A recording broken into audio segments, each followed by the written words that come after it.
was asked by one of my patrons, Jeremy, to do a little thing about, whilst we were talking about windscreen wipers, to do something on the washer system too. Yeah, I never really thought of it while I was doing it. So this is what I want to describe. There is different types of pumps fitted, different vehicles. This would have been off an old type of series truck.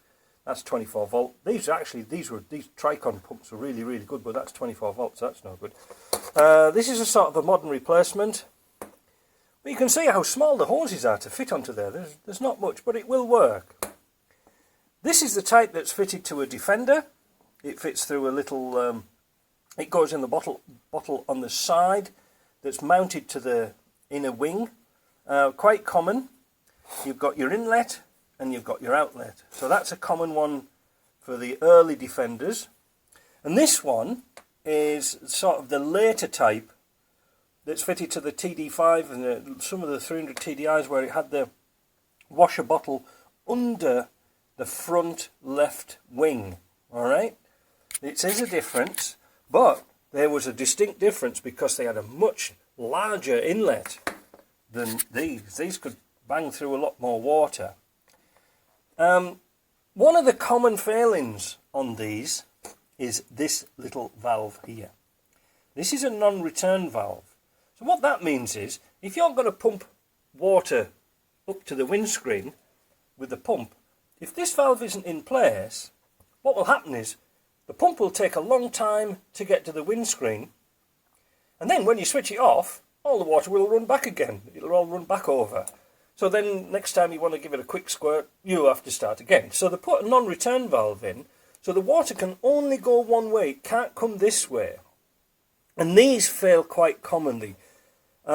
Principally, it only is a little plastic diaphragm in there, and it just uses gravity to keep it closed. Now sometimes they get dirt and debris under there, and they stay open. Which brings me on to this fact. I just want to mention this. These are the filters that go in the top of your windscreen washer bottle. They are very important. A lot of people take them out and throw them away because it takes too long to filter the washer fluid. But obviously, like you say, in Canada we have to use a washer fluid that's, you know, out of a bottle. In Europe they use water straight out the tap. They don't really care too much. But the problem is, if you take these out and you're using sort of tap water or water out of the jug, you can get contaminants in your windshield washer bottle, or windscreen washer bottle, that will actually get sucked up by the pump and jam under here and jam these open. Alright, so that's really important. Now, you can put them, a lot of people have made a mistake of putting them the wrong way around. So I did a sort of a little quick diagram here on my desk. You can't quite see. Well, maybe you can see if I turn this a little bit, if I can get it up near the light a bit more. Can you see that? There is a little mark on the end, one end, and that's sort of supposed to look like an arrow to point this way. So I've sort of exaggerated a bit on my little diagram here to say that the water comes that way, not that way, this way, so that's why I've put an arrow up there. Alright, so that should be easy to follow. Replace those, they're only cheap. I'm going to do a picture with the part number so you can see that, and I'll put that in just about now, and I'll pause a little bit.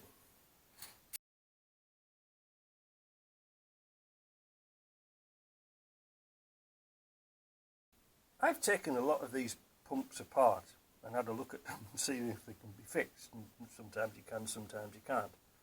How they work is, well, again, I've done with like a very crude diagram here, but this is the inlet and this is the outlet, and there's a slight offset. I've exaggerated it here, but there's a rubber wheel that spins round, and this would be the inlet, so the water's coming in at the higher volume, and as it's spun round in a fashion sort of like this, that water gets compressed into a smaller space and then comes out of here. I have known people make a mess of these, but especially when you're building rebuilds and stuff like this and you're doing your own wiring, to put the wires on the wrong way around. And then when you put the wires on the wrong way around, that goes backwards and it will never, ever come back to normal. These are only very thin rubber, and they then tend to go, well, let me see. They tend to go like that, and that little hook there is trying to push forward, and they just don't work. So just be careful of the voltage. They are usually marked. This one naturally isn't. And again, the plugs nowadays already come sort of pre-made. You don't need those Lucar ones. Let's see if I can get this one off. You see, there's no markings because it's designated by the plug on here. So obviously black's ground, so ground goes on this side here. A bit of a hard time to hold it and show you at the same time. So ground goes on that side, positives on that side. If you get them mixed up, you can throw your pump away. So that's another thing. But good thing about these type of plugs is you can't really go wrong. Now another little tip, if you're ever working on your Land Rovers and you see scrap cars and things like this with these plugs on, keep them, because you can solder some little crocodile clips onto there, or jump leads, or whatever you want to call them, and make a tester. So all you have to do is just plug that in, clip it to a battery, and buzz, off it goes. And you can tell instantly before going through all the trouble of fitting the pump whether it's going to work or not. Now, whilst I was telling you that, I was looking at this. You'll notice how close the valve is to the pump.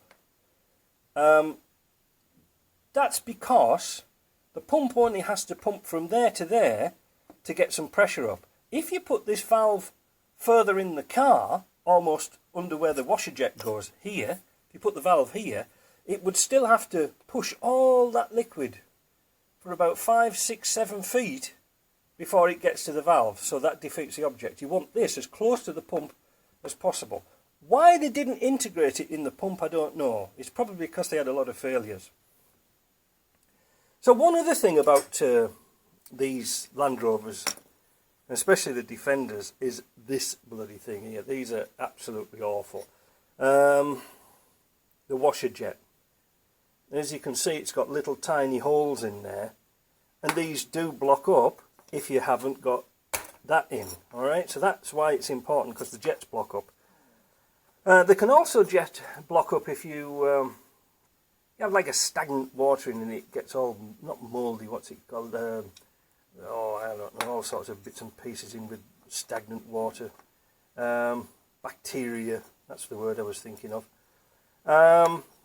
So sometimes you can actually back flush these by putting compressed air down the holes, taking this pipe off here, not here, but taking the pipe off here and putting compressed air down and blowing that out. It's worth a go. It really is worth a go. Quite often here in Canada, because these are really flimsy, is that when we're brushing the snow off our car, we tend to knock these off. They're only sort of, it's made in two pieces. There's this main body here, and there's this screw shaft. And this is just pushed into here with a sort of a minute bit of glue. And they do come off quite regularly. So the downside is that you're supposed to, by the book, take off the top dash of your car to get to this. Well, actually, you can get through it through your, if you take out your ashtray, and with a bit of a manipulation you can actually do it, but look at that, you know, your hands like shovels. It's a bit difficult to get into that little box, but it can be done. And simply what you do is you unscrew the old one and you use a pair of needle nose vice grips. I'll just show you some here. See, this is what I use. These are sort of a self-locking vice grips, needle nose. In fact, a little bit longer than that would be better. And then what you can do is grip this nut here, and instead of, everybody thinks because it's a nut you've got to turn the nut. Well, not necessarily. Just turn the plastic and screw it down just till it nips up a little bit. Don't go too wild. And then try and get a 1/2 inch or a 13mm spanner just to clinch it up. The washer, by the way, goes on the outside. It's a little rubber washer. I don't know why they bothered, because it'll leak anyway. The pipe here is supposed to have a little clip on it. Not really. The pipe will be a push fit. Now, talking about pipes, it is quite common on the early... See, this is rubber. But on the earlier Land Rovers, it was a harder PVC type plastic. And it was prone to kinking. It was prone to kinking. So if I was going to do another Land Rover, I'd just sort of put another piece of pipe in. Now I'm going to show you how you can feed a pipe through your Land Rover and replace it without taking everything apart. So if you want to join a washer hose together and put a new one in, it's quite easy. Cut off a piece of brake pipe, 3/16 brake pipe, and force it into the tube like this. And actually you can use this as a sort of a temporary splice if you need to do. Push that into there, and then the hose you need to pull through, push that into there, like that, look, and then just feed one with the other. You see what I mean? You can pull that through all day. It's handy for making joints. But if you want to use this type of piping, which is quite nice, you can get this at your hardware shop. It's a little bit harder than regular hose, but it is a bugger to get onto here. It will go on, it will go on, and a bit of creativity. If you were to push, say, I haven't got a car here, I can show you this on straight away, but if you were to push, feed this all the way through your car by pulling the old one, and you get to the, you get your washer jet out of the car, then pass this, so say for example these are my fingers of the bulkhead, you pass that through the bulkhead, slip the nut on, let's get this, come off now. So slip the nut over the pipe like this, on one side, feed your pipe through, fit this on, let's see if I can grab that and just cut this off. So feed your pipe through the bulkhead, fasten that on, feed it back through the bulkhead, and fasten the nut up. It couldn't be more simple than that. That's how I do it really, because it's a bit cheaty. And you can turn that around a little bit. But really, what I would be tempted to do is just use a piece of rubber hose. So what you could actually do, which I have done in the past, what did I do with that hose? Found it again. So what you could do is you could actually keep this piece on, right? And then using a piece of rubber, put a piece of rubber over here, and then connect it to there, and that will be a nice tight fit. I just do things really to save time. If I was to take all the top dash out and just to replace a bit of hose, it can go to about an hour's job, where it only takes about 10 minutes really. So that's a little bit few tips about windscreen washer pumps. They do work. They do work quite well. They have got quite a good pumping ability. If you're looking, I just thought about this too. If you're looking for this valve on a 110 county station wagon for the rear window, it's actually above the left-hand door inside the headlining.